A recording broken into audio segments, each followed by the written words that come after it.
Hi everyone, I'm Attorney Sarah Jane Sugitan. You're still watching Medical Dilemma. Joining us today is our guest, of course, Dr. Manalo, Dr. Sanchez, and Father Jerry Manlangit. Okay, before the break, we were discussing, Dr.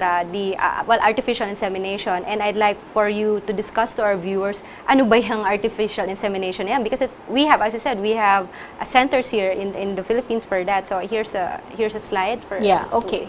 So what happens, di ba, we explained kanina yung natural cycle. So dapat may intercourse, and then the sperm will go up to the uterus and then fallopian tube, and then to where ito yung sabi natin kanina, pakita muna natin.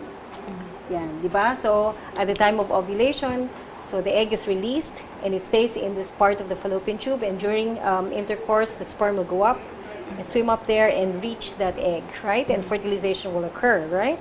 In patients wherein the count is not so good, so maybe the motility is also not good, no? Then the sperm will not be able to reach the egg, the distal portion, the farthest portion of the fallopian tube. And so this is where you need assisted reproduction. So that's when we do artificial insemination. So literally, you do sperm washing, so you get the most motile sperms. It takes about 1 or 2 hours to process the sperms. And then you inject just a fraction, about 0.4 cc of the sperm pellet, and bring it all the way to the topmost portion of the uterus, so that the distance between the egg and the sperm is going to be shorter. Remember, normally it comes all the way from here, goes all the way up here. So that's a big distance for the sperm to be traversing. So what you're doing is you're just shortening that distance. Okay, you're assisting the sperm so that they will reach the egg. Okay, and then you just wait. In 2 weeks now, you wait for fertilization to occur. I mean, fertilization would have occurred there, but you wait for the pregnancy, and so you do your pregnancy test in 2 weeks time. Okay, that's assisted reproduction. What is the success rate of that? It's not that big. Remember, we said that the chance of achieving pregnancy, if the couple is normal, is only 20%. By doing insemination, you're just adding about 15 to 18%. So you can't, patients will say, Doc, magbubuntis na ako, no? But, you have to tell them, medyo relax ka lang, 15 to 18%, no? So, it also depends on how bad the sperm is. You need at least 5 million motile sperms to achieve a pregnancy. So, you have to do your computations. Kung kakaunti yung sperm to start with, tapos kakaunti rin yung motile, hindi sabihin mo, hindi kakayanin eh. Okay? And so, that's when you do something higher up, which is already in vitro fertilization. So, some couples have husbands who have counts which are less than 1 million, or talagang hindi maganda ang motility o hindi normal. So, ang normal, dati sabi natin kalahati had to be normal. Half of the sperms had to be normal. Now, we only actually require husbands to have 4% normal sperms. Okay? So, say 15 million or 30 million, 4% lang kailangan normal to achieve a pregnancy. So, yung iba 1%. Yung iba lahat abnormal.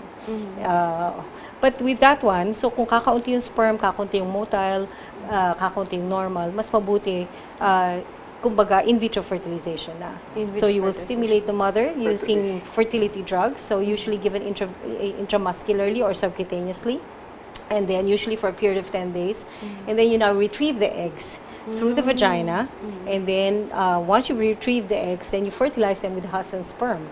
So literally, you only need a few sperms to be able to produce an embryo. Where do you fertilize it, Doctora? So that's why it's called in vitro. It's test tube baby. That's true.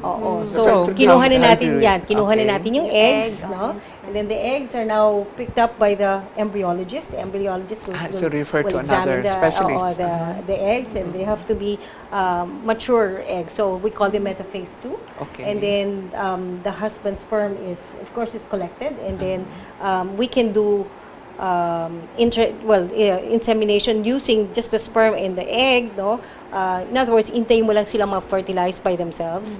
Or we can do intracytoplasmic sperm injection. You get the sperm, you get the egg, then you inject the sperm directly into the nucleus of the egg. And within 24 hours... Only one sperm, Doctora. One sperm will do already. Because otherwise, abnormal siya. Baka mag-abnormal. So then you wait for 24 hours. So the embryologist will inform us, out of, say, 5 oocytes, 5 eggs that were picked up and fertilized with intracytoplasmic sperm injection, 4 actually developed. So meron kang 4 embryos. Then you're going to discuss with the couple how many embryos you're going to transfer. So it depends on the age of the couple, depends also on the quality of the embryos. Is there a possibility of multiple births if you put Oh yes, the, of course, that's of a course, given. That's a given. So which is why, as much as possible, you want to do single embryo transfer. transfer. So in Europe, Survival in is America, better. the trend really now is to go for single embryo transfer. But ang mga Pilipino gusto lagi twins, no? So Also, Asians in Isang general, hirap na lang. So, well, gusto nila, parang isang hirap na lang. That's Isang- true, ay, no? isang anak na lang. The average Yes, that's right. ejaculate contains about 130, that much? Well, it's about million? 15 million per ml. Average And ejaculate, usually it's a 1.5 to 2.5 ml. So about 39 million per ejaculate. Is there such a thing as sobra naman? Meron Like you yun, reach meron very ka parang high. mga 200 plus. No? Oh, Yung yeah. problema, natatapon lang yun. So, again, kung hindi nagbubuntis with just timed intercourse, then you can also recommend insemination para mas directed yung sperm. So, kukunin mo siya, may sperm washing, then you put it inside the uterine cavity. Kasi pag sobrang marami, baka naman mag-away-away. Natatapon lang. Sayang. Father Jerry, is artificial insemination an ethically acceptable assisted reproductive? Well, there are many opinions about that, but for as long as you limit it to couples, that's it. You can do assisted reproduction, and I don't think there is any moral objection to that. The only probably objection is the fact that, as they said, that the sperm may come from someone else, okay, and that is technical adultery, for that matter. And you do not know that the baby that the woman is carrying has a father who is not really her husband. Father, what, because adoption, as you said, is ethically acceptable, morally acceptable to us, no? Pero, for example, yun nga, kung may third party involved, a donor sperm or an egg donor, and how come that will not be in principle similar to adoption? It's like the couple adopting the child of this this other couple. The fact is that when you talk about exclusivity, the exclusive right over the body of the wife or husband, which is the sexual act, particularly very particular young, but not of course the child, because the child is already there. You're not just trying to put the child into a family with a mother or a father, and there is nothing that assaults about the sanctity of the sexual act or marriage, for that matter. So it's very, very, very, very, well, I would say ethical, moral, for that matter, and we even encourage it, precisely because, well, first is for the satisfaction of husband and wife who cannot have natural children, and secondly, you are in fact helping a child to grow in a family, natural family.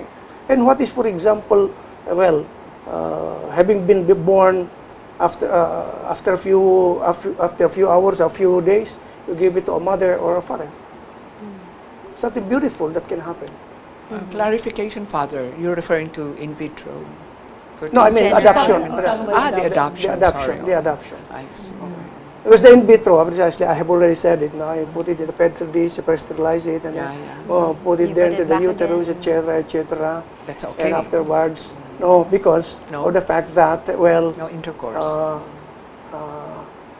It may well be that if it is exclusively the couple's act, I do not have any objection about it. But see, my only objection is the excess fertilized ova, which we do not know where they are going to go afterwards. After 5 years, 10 years, 15 years, how are you going to dispose of it? Unless the same couple would have it where In a subsequent cycle. Cycle, etc. And that would be fine because it's their child. It's their child. It's something we encourage them to That's do. right. So there's nothing wrong about it. Go with it. Or if there are no more, for example, parents who would like to have it as their child, then probably for practicality, rather than throw it into the garbage bin, have someone adopt it. Have someone adopt it. Even embryo adoption is not allowed. So we're not allowed to adopt embryos. We're not allowed to go for egg donation. Right, and because of surrogacy, some as it is now. sensitivities that you find it. That's why the only objection, my objection is How do you now dispose of this fertilized ova, which have been there in the cryogenic process? 5 so years, many 10 years, years, 15 yeah. years. What are you going to do with them? Sometimes their quality deteriorate. Well, even Father, worse. not all of them actually will go on to live. No, I mean, like say in the thawing process, not that you intend to lose the embryos, but in the thawing process, say you take out 3 embryos, maybe 1 or 2 will survive. So, but the whole point is in our setup, in the 5 IVF centers in the country, none of the embryos are being thrown away. I hope so, and then I would be very happy about that because we're here.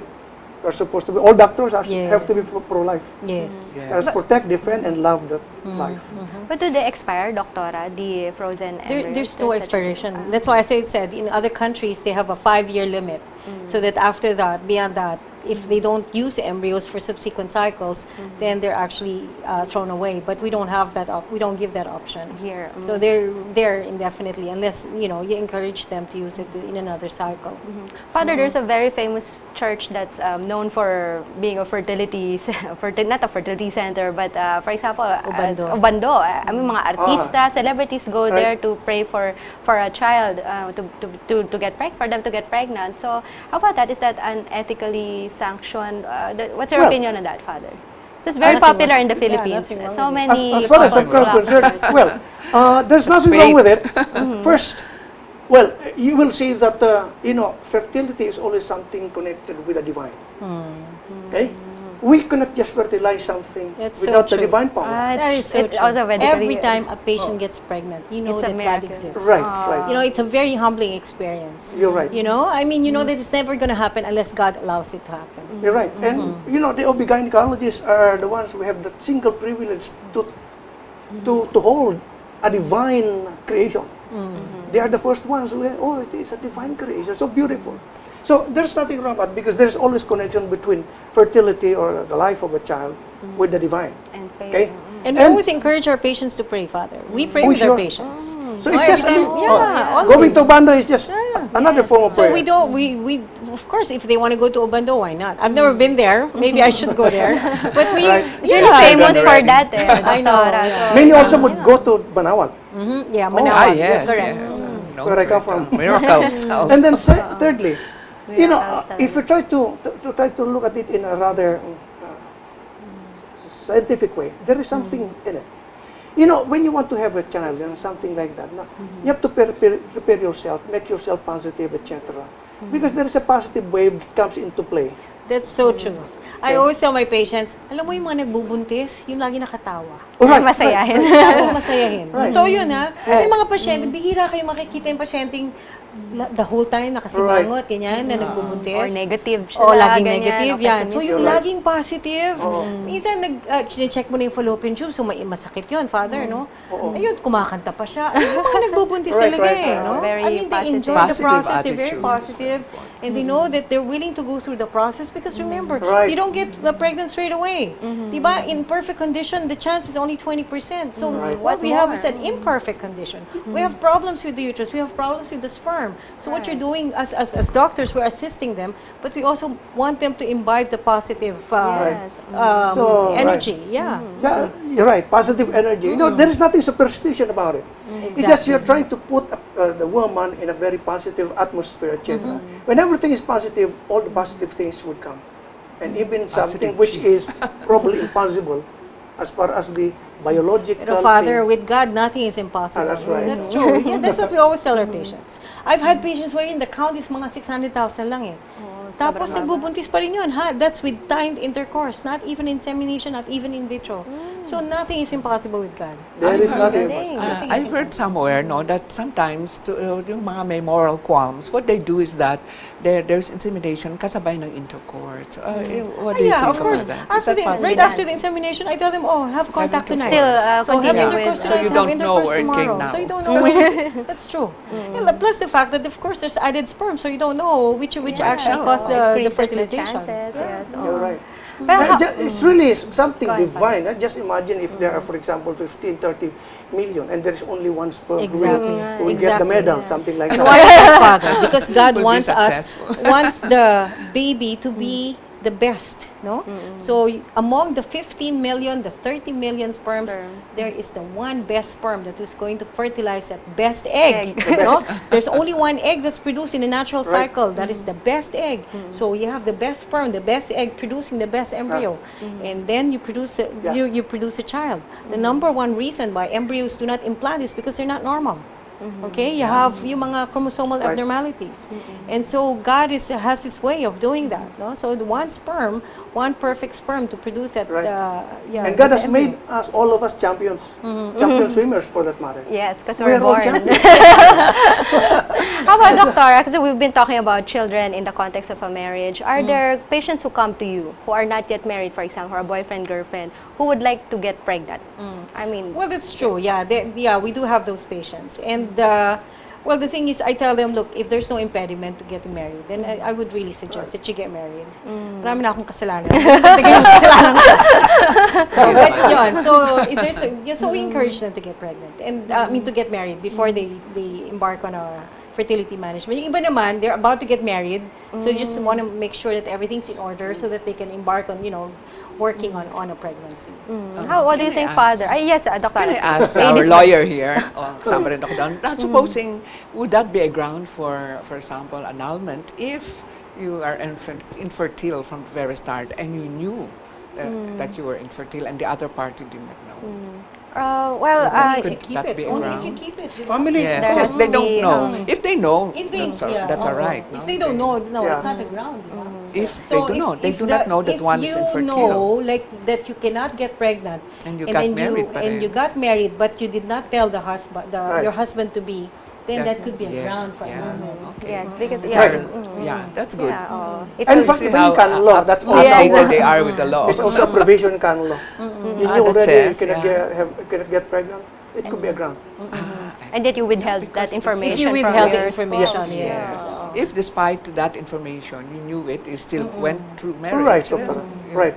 That's all right. Pero ikaw, Father, ba, boyfriend, girlfriend, they want to get pregnant now, hindi pa sila married. Of course, that's ethically Father, what's your objectionable. opinion? You know my answer, isn't it? You know my answer, isn't it? Okay, guys, we've come to the end of the show. Maybe we can have a short message first from our guest, then Dr. Sanchez, then Father Jerry. So, Dr. Manalo, this camera, please. You can address our viewers. Okay. Well, thank you for inviting me. I honestly didn't know that we were going to be talking about dilemmas. But, indeed, fertility management is thick with dilemmas. And what's important is really we advise our patients from the very onset. There are so many issues that we have to deal with, but for so long as we deal with them and we explain to them all the issues, all the possible options, I think at the end of the day, then you have an intelligent couple who's going to accept or not accept the treatment that we offer. Thank you very much, Dr. Manalo. Dr. Attorney Ted Sanchez. Treatment for infertility is very expensive, it's very costly. And I think the couple should first agree from the very start that there must be mutual cooperation. That's why you usually ask the husband first to do the test, because it's very simple for the test for a husband. Just find out if there's enough sperm, sperm or the analysis, that's motility, all. But the workup for the female is more expensive. That's why the husband should really be cooperative. It's a conjugal project. Yes. Diba? Yes. Definitely. Yes, definitely. Father Jerry. Well, fertility is a beautiful gift, something that is given to us by God. If there are some problems with fertility, God has also given us science to do something about it. And I'm sure that science can help us. And therefore, if that has been given to us, we might as well use it, but use it in a way that couple will still be able to be faithful to each other. Okay, thank you very much, Father Jerry and Dr. Sanchez and Dr. Manalo. Ladies and gentlemen, at the end of the day, if a woman, because our topic is female infertility, if a woman is found to be infertile, there are symptoms, there is treatment, there is a lot of options available, whether it involves a third party or not. Now, that is when the ethical issue comes in. So, more of Medical Dilemma on our next episode. Please stay tuned. I'm Attorney Sarah Jane Sugitan, your host for today. Thank you for watching.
Medical Dilemma.